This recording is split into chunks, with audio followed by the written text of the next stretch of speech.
falar, quero trazer para você nesta noite.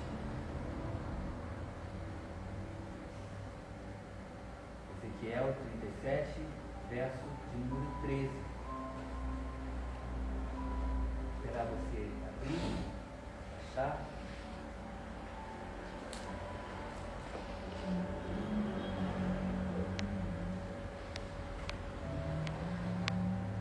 Todos acharam aí, Ezequiel 37, versículo 13?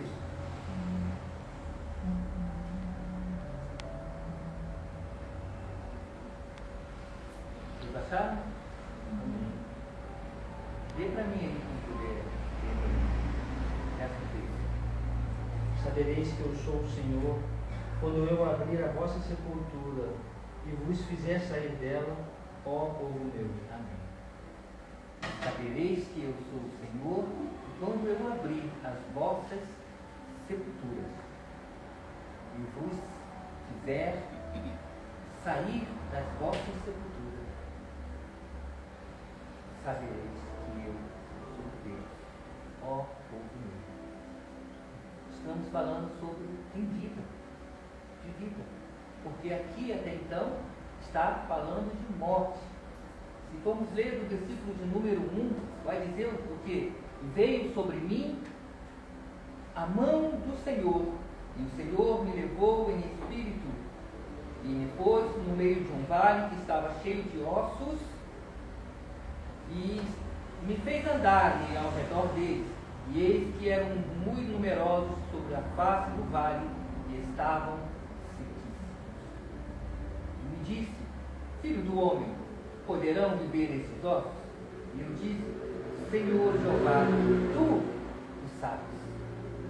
Então me disse: Profetiza sobre esses ossos e dize-lhes: ossos secos, ouve a palavra do Senhor. Assim diz o Senhor Jeová a esses ossos: Eis que farei entrar em vós o espírito e vivereis, e porei nervo sobre vós e fareis crescer, carne sobre vós e sobre vós estenderei pele e porei em vós o espírito e vivereis e sabereis que eu sou o Senhor. Eu quero falar nesta noite para a amada igreja sobre vida, porque aqui fala-se de um povo que estava morto, de um povo que estava dilacerado. Eu não sei como você chegou aqui hoje, de que forma você chegou, de que forma está a sua alma, não o seu corpo físico, mas a tua alma, a tua kadosh. Porque muitas das vezes, amado, nós estamos dilacerados, o nosso coração, a nossa alma está dilacerada, está morta. Como já foi falado aqui, tem dias que não dá vontade nem de levantar da cama, não dá vontade. Tem dia, eu ainda brinquei com a Lelê hoje, eu falei assim: todo castigo para preto é pouco. Hoje o dia foi terrível para mim. Foi um dia terrível. Foi terrível. Então todo castigo para preto, porque só eu sou preto, todo castigo para preto é pouco. Tudo que eu fazia, o negócio virava de uma tal maneira que eu falei: Jeová, entra nesse negócio aí, entra nessa peleja, entra nessa batalha. Porque, né? Está estreito o negócio. Tu sai de lá, é como se tu estivesse num campo minado, né? Nós que servimos as Forças Armadas sabemos que o campo minado você tem que tomar cuidado. Tem que tomar cuidado onde você pisa. Tem alguns países na África que eles colocam as minas, né, no chão, e muitos africanos, eles morrem porque pisam, você não sabe onde está a mina terrestre. Aí eles até brincam que os quenianos eles correm muito porque correm do leão. E os africanos, os moçambiquenhos, por causa das minas, né? Então, nós estamos vivendo esses dias de lutas, dias de provas, dias de provações, dias de testes na nossa alma. E aqui havia uma situação do povo de Israel, a qual o Senhor leva o profeta Ezequiel a um vale espiritual, não um vale apropriadamente, mas um vale espiritual para que ele pudesse ver a situação que estava vivendo o povo de Israel. E eu fico imaginando, o Senhor está nos levando para nós vermos a nós mesmos. do outro lado, né? Eu fico imaginando, eu vejo alguns filmes aí, do outro lado, né? Que a pessoa se vê ali no caixão, ou se vê ali na situação, e muitas vezes o Senhor nos permite, né, entre aspas, que vejamos como estamos, como está a nossa situação. E Ezequiel, quando ele chega naquele vale, né, espiritualmente, ele chega naquele vale, o Senhor faz ele rodeado. Primeiro coloca ele no meio.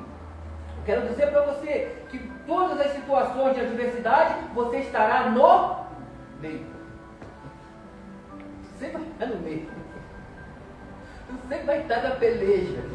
Você vai estar no meio da situação do furacão. Você vai estar sempre no meio.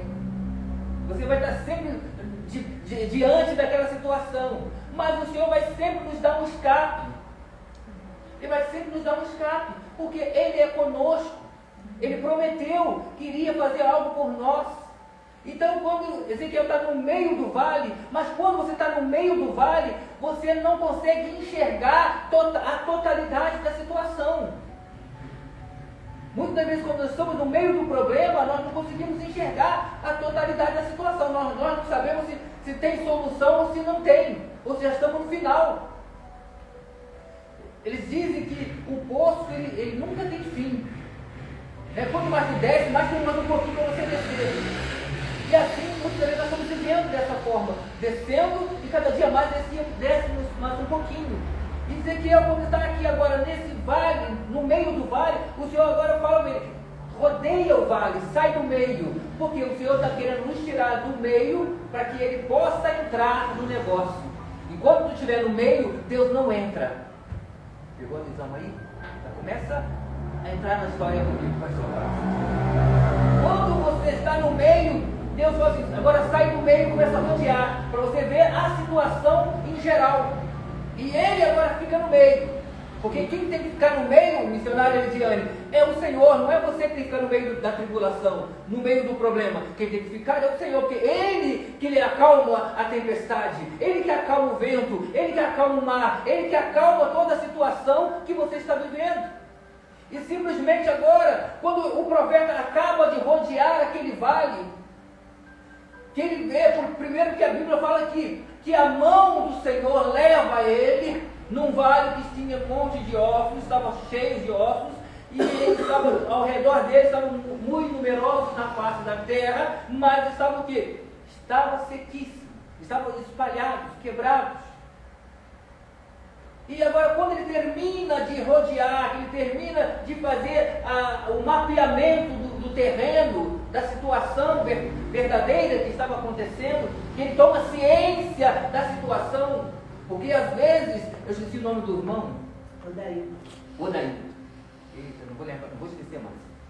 O irmão Odailton, quando nós estamos no meio da tribulação, nós não sabemos o certo, como está a situação. A gente não consegue imaginar a totalidade. Porque quando você está no mar, você está se afogando, você pode estar até mesmo na areia. Mas depois que a água passou por cima, tu está se afogando. Até você acordar e despertar o coração, desacelerar, para você olhar, poxa, não, a água já foi. Né? Eu só estava na areia deitado, a água passou por cima e voltou. Mas até então, você está se afogando. Então, quando o Ezequiel acaba de fazer todo o território, de mapear todo o território do vale, agora simplesmente o Senhor faz a pergunta para ele: poderão reviver esses ossos? Na sua visão, poderão mudar essa situação, essa história? Porque agora você já mapeou, você já viu a situação, você já rodeou, você já olhou, você agora já sabe a dimensão do problema. Não é verdade? Você agora já sabe a dimensão do problema. Então, poderão reviver esses ossos? Você tem a convicção que pode mudar essa história? Você tem essa convicção que pode mudar? Você crê? Porque agora vai entrar um negócio chamado fé. Vai entrar um negócio chamado fé. Porque a fé, ela é o firme fundamento das coisas que não se veem, mas é a convicção daquilo que você espera. Será que você tem convicção daquilo que você quer? Daquilo que você está profetizando, daquilo que você está almejando para a sua vida? Porque às vezes, amado, nós estamos querendo, mas querendo só por dizer que queremos. É como eu sempre falo aqui, eu quero um Land Rover. Mas eu vou ganhar um Land Rover? Eu estou falando por falar. Não é verdade? Eu estou falando por falar. Eu quero um Land Rover, mas eu tenho convicção que eu vou conquistar um Land Rover, um Porsche Cayenne. Está entendendo a dimensão da situação? Daí havia uma catedral. A gente pode falar, mas você tem convicção que você pode alcançar. Porque a fé é o firme fundamento das coisas que não se veem, mas é a convicção daquilo que você espera. Você espera isso? Ou você só está falando por falar? Está entendendo, seu Odaí? Eu esqueci mais não. Aleluia. Você está entendendo? Ezequiel, quando ele vê toda a situação agora, o Senhor faz uma pergunta: filho do homem, poderão viver desses ossos? Esses ossos poderão se ressuscitarem? Poderão ter vida novamente?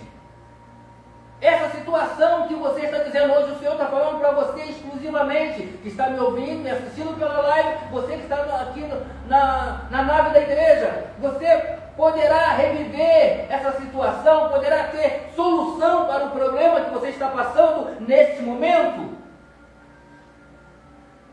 Ele está falando aqui de fé, de acreditar, de confiar. Ele está dizendo aqui, poderão reviver? Você tem condições de me dizer se poderão reviver? Você tem fé suficiente? E o que ele fala? Senhor Jeová, tu que sabes. Ele está passando a fé dele, a convicção dele, para quem? Para o Senhor Jeová. Ele poderia muito bem falar, eu creio. Porque o Senhor fez uma pergunta: poderão reviver esses ossos? Porque ele está falando com quem? Ele não está falando comigo, Bispo Henrique. Ele está falando com o Senhor Jeová. Ele poderia falar: Senhor Jeová, eu creio na tua palavra. Porque se tu me trouxe aqui, se tu me colocou nessa situação, porque vai ter solução. Tu vai me usar para alguma coisa. Eu vou ser exemplo para alguma coisa. Eu vou ser experiência para alguma coisa, Giga. Você está entendendo? Alabando e assaio. Se o Senhor te colocou no meio dessa situação, porque você vai ser exemplo para alguma coisa, vai ser experiência para alguém. Como já foi falado aqui, ninguém tem como falar para outra pessoa uma coisa que ela não viveu. Você tem que ter experiência de alguma coisa. Você tem que ter experiência. É o que eu sempre falo. Tem como uma pessoa que nunca teve filho falar de filhos? Não sei nem que. Não tem. Não tem como. Uma pessoa que nunca casou na vida falar de casamento? Não tem experiência. Quem já está casado já não tem, imagina quem não tem, quem não é. Está entendendo? Por isso que o Senhor está perguntando aqui para o profeta: tu poderão reviver esses ossos? Qual é a tua posição diante dessa situação? Você crê que pode mudar? Você crê que pode ser transformado? Você crê que pode, essa situação toda que estão vivendo aí, mudar? E ele disse: Senhor Jeová, tu sabes. Senhor, meu Deus, tu sabes. E quer dizer, é como Pedro, né? Quando o Senhor perguntou assim: Pedro, tu me amas? Pedro, eu amo. O que ele falou para Pedro? Apacenta as minhas ovelhas. Pela segunda vez, Simão Pedro. Aí quando ele já começa, já botar o sobrenome, meu irmão, ele já sabe da tua resposta. Simão Pedro, tu me amas? Ele, amo, Senhor. O amo já começou assim: amo, Senhor. Pela terceira vez ele fala: Simão Pedro, tu me amas? O que ele fala? Tu sabes, Senhor. Ele quer dizer o quê? Tu sabe de tudo, tu sabe que minha fé é algo assim difícil. Porque a situação é tão grande, a luta, a peleja é tão grande. Aí eu te pergunto, por que Pedro afundou? Ele não estava andando sobre as águas? Ele não estava sobre uma ordenância? Ele estava sobre uma ordenância? Por que ele afundou? Porque faltou fé no homem. Porque as circunstâncias te fazem mudar o pensamento. As circunstâncias te fazem você pensar duas vezes. Se você não estiver convicto daquilo que você quer, simplesmente você desiste. A primeira luta você desiste. A primeira situação você desanima. Porque são muitas. Acabou uma, já vem outra. Não dá tempo nem de você respirar. Já vem outra. Porque simplesmente, quando ele fala, se você é tu mesmo, faça com que eu vá até ali. Jesus falou o quê? Vem. Está sobre a palavra de quem? Do Senhor. Se ele falou vem, meu amigo, eu desço rápido. O Senhor está mandando. Só que quando ele desceu, o vem é uma coisa, você descer é outra. Você descer é outra. Você caminhar, aí é mais difícil ainda. Porque quando fala vem, mas vem também o quê? Quando ele fala vem, aleluia, aleluia. Olha essa língua, esse dom.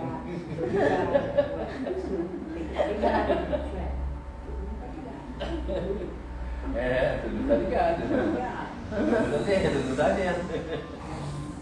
Então, com isso, o que acontece, amados?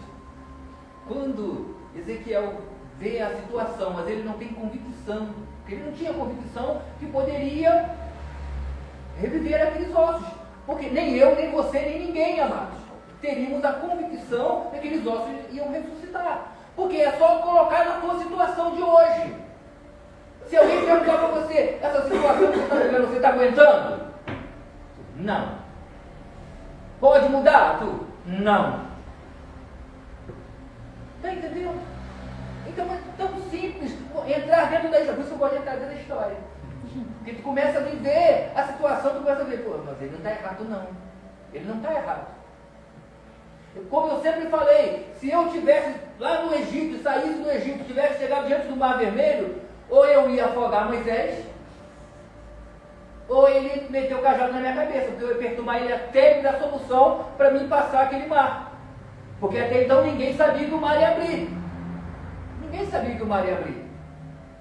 Até então, quando Moisés fala, o Senhor mandou vocês olhar para trás, olha para os egípcios, nunca mais vocês vão ver, e vocês ficarem quietos, né? Se calar, porque ele vai pelejar. Mas quando fala se pelejar, fala assim, se ele vai te ajudar. Mas quando fala em ajudar, fala em você atravessar o mar. E como eu vou atravessar nadando?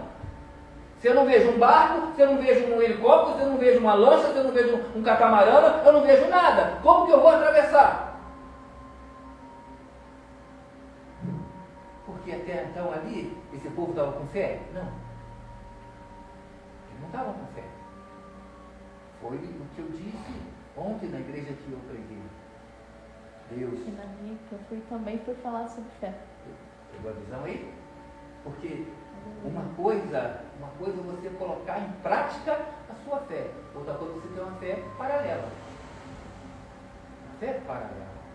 Porque quando diante das circunstâncias, a sua fé ela fica balanceada.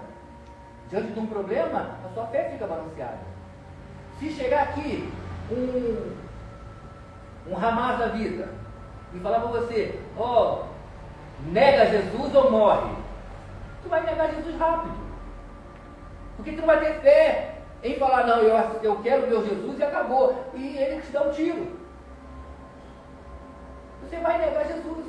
Porque vai depender do momento que tiver a tua fé. Porque é muito fácil falar, mas eu tenho fé. Mas a fé é uma coisa abstrata. Eu não posso medir o tamanho da fé. Eu posso ter uma fé gigantesca, mas chega num momento, uma coisa pequena, eu não tenho fé. Eu posso ter fé para uma coisa grandona, eu posso ter fé para você. Chegar para você está lá no hospital mal, eu chegar lá e orar, Senhor, abençoa, fulano, cura, liberta, levanta da cama. Mas e quando é comigo? Não consigo botar nem a mão na minha cabeça.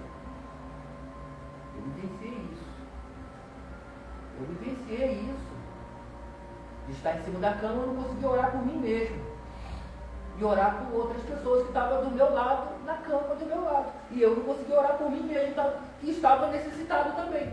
Eu não sou profeta? Eu não sou homem de Deus? Eu não tenho fé? Como que eu tenho fé para o meu vizinho de cama, se eu não tenho fé para mim? Eu tenho que ter fé para mim também. Só que nesse momento você não tem fé. Nesse momento você não encontra fé, você não encontra fôlego, você não encontra força. Então, o Senhor falou assim: Ezequiel, esses ossos eles vão se ressuscitar.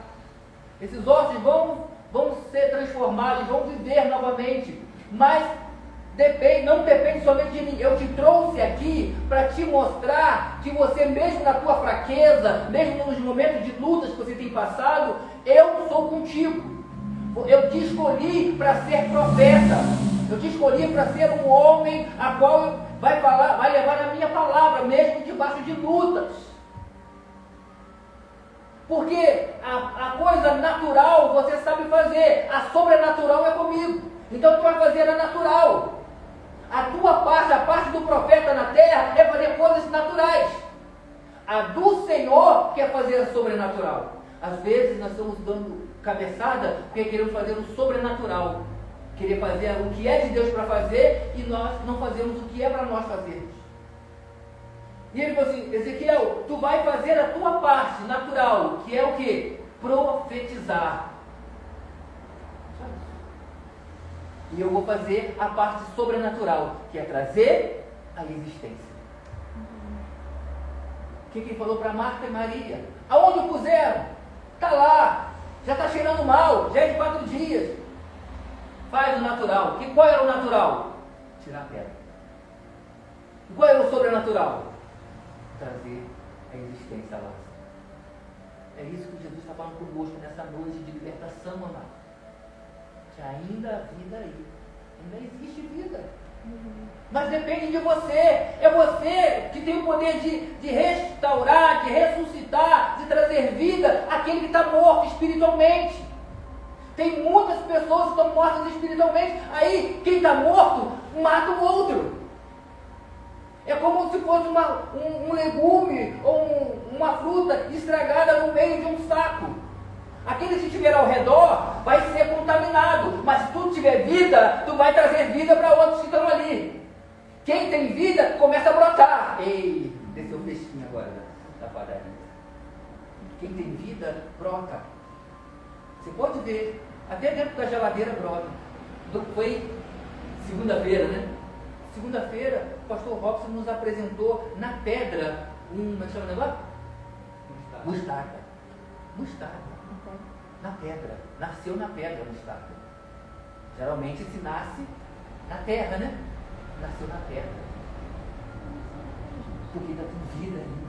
Tem um que ainda está brotando ainda. Tem um que ainda está germinando ainda. Então, quando tem vida, amado, pode estar na pedra, pode estar no céu, pode estar dentro d'água, que vai nascer. Não tem planta aquática? Nasceu dentro d'água. A mostarda nasceu na pedra. Geralmente tem que fazer uma hortazinha, estercar, né? Estercar para ela poder nascer. Nasceu na pedra, na calçada. Para você ver que para Deus não tem nada impossível. Para Deus não tem nada impossível, amado. Deus quebra protocolos, missionária Priscila e Lidiane. Deus quebra protocolos. Deus não está importando com a situação. Ele quer dizer para você: ainda tem vida aí. Eu quero te usar ainda para poder profetizar, para eu poder fazer o sobrenatural acontecer. Deus quer fazer que você seja usado, utilizado para fazer o sobrenatural acontecer, amado. Mas depende de você. Porque ele poderia muito bem, Jesus falou assim: ó, anjo, vai lá e remove as pedras. Não, é você que tem que remover a pedra. Quando removeu a pedra, ele simplesmente só chamou à existência aquele que dormia. Deus quer te usar nesta noite para você trazer à existência, acordar aquele que está dormindo. Os ossos aqui estavam todos quebrados, secos, dormindo, espalhados, misturados. O Senhor falou assim, profetiza a eles, diz para eles que eu vou trazer, vou juntá-lo, eu vou trazer carne, pele, nervo. Profetiza para eles. E simplesmente o profeta, então, é uma loucura. É uma loucura. Mas o que Deus está falando para mim, descendo fresquinho aqui da padaria? O que é você pregar para ossos secos? É você pregar para improváveis. Fresquinho, verso fresquinho da padaria. É você provar para improváveis. Você profetizar para improváveis, coisas que é improvável. Quando você sabe que não vai. Porque como tu não consegue pregar para o teu vizinho que está do teu lado, para o teu irmão que está sentado do teu lado, você não consegue nem falar oi com ele, você vai profetizar para osso seco? Eu gosto do meu cachorro porque eu só olho para ele, eu olho assim para ele assim, e já assim ele já vai. Meu pai já faz assim para ele assim, ó, ponta o dedo, ele vai ele de cabeça baixa. Já sabe. Mas como você vai profetizar para ele, se não tem entendimento? E como que ele entende só o meu olhar? Entende só o dedo do meu pai? Por que você não pode pregar para o improvável? Profetizar para o improvável? Profetizar para que mude a história, mude o quadro? Só depende de nós, amado, não depende do Senhor isso não. Essa incumbência é nossa como profeta. Todos nós somos profetas, todos nós somos missionários, todos nós somos evangelistas. Ah não, mas só fulano que tem a patente no ombro. Não. Todos nós somos profetas. Todos nós temos o título de profeta. Só profetizar. É só profetizar, mano. Porque Deus já te deu a ferramenta. Só profetizar. Eu profetizo a vitória. Eu profetizo a bênção. Eu profetizo a quebra de maldição. Eu profetizo a transformação. Começa a profetizar hoje. Saia daqui hoje convicto da tua vitória. Não olha para a circunstância, não olha para os gadarenos, não olha para os filisteus, não olha para os... Não, olha para o alvo, olha para Jesus. Pedro começou a olhar para todas as circunstâncias, olhou para a água, olhou para o vento, olhou para os irmãos, e não olhou para quem lhe convidou para ir andar sobre as águas. Jesus. Jesus. Tu não acha que quando o povo estava, Moisés abriu o mar, o povo começou a andar, o povo não começou a andar, parecia que estava andando no shopping? Parecia que estava andando no shopping. Porque tu imagina, tu está no meio do mar, tu imagina lá eu gosto da Praça 15 de Novembro, eu gosto daquela praça, é linda para mim. Você está lá, se abre o mar, você tem que ir lá para a estação de Araribóia, lá em Niterói, lá em Nietzsche. Aí você está no meio do mar, andando, aí passando na ponte de Niterói, tu não vai olhar para cima? Tu está lá, tu vê a ponte lá em cima. Tu vai estar no shopping, tu está no hiper shopping, né? Tá andando, aí tu vai olhar assim, pô, ali um tubarão, ali uma raia, ali é um peixe-espada. Você vai parecer que você está no shopping center andando, atravessando o Mar Vermelho, atravessando a Baía de Guanabara. Mas tu acha que não teve uns também que falou assim, se isso fechar, e começou a botar na orelha, você vai fechar, e não vai dar certo não. Tem sempre um que vai falar para você, não vai dar certo. Tem sempre um que vai tentar te desanimar no meio da tua trajetória. Se Deus mandou abrir o caminho, vai passando, passa nesse caminho. Não olha para quem está achando que vai dar certo. Não fica olhando para quem, não fica dando ouvido a pessoas estranhas não. Dá ouvido ao Senhor. Foi falado aqui sobre Samuel, sobre Ana. Ana poderia muito bem mudar de ideia. Depois de Samuel, que ela só tinha Samuel na época. Ela tinha a Báblia fechada. Ela podia muito bem falar assim, agora estou com o meu Samuel, Deus, depois eu mando ele para lá. Quando ele crescer, né? Não, ele saiu do período de desmame, né? Que fala, ela levou ele para dentro. Tinha que sair primeiro do período de desmame, como é que ele ia amamentar ele, né? Mas, quando ele já estava com uma idade, que já podia, né? Ela falou assim, está aqui o meu filho, aquele que Deus me deu, eu estou devolvendo. Ela não precisou o Senhor falar com Abraão, me dá teu Isaac. Me dá teu Isaac. Não. O que ela prometeu ao Senhor, ela cumpriu. Nós também temos que fazer isso. Que prometemos ao Senhor, temos que cumprir. Temos que cumprir, irmão. E Deus está dizendo nesta noite, está dizendo fresquinho da padaria, já estou terminando, vai ser relógio, só o cordeiro esse relógio, já estou terminando. Deus está mandando dizer para você nesta noite, profetiza sobre as situações que você está vivendo, porque o capeta vai cair por terra, a porta vai se abrir, o milagre vai acontecer, mas você tem que ter fé. Se você não tiver fé, não.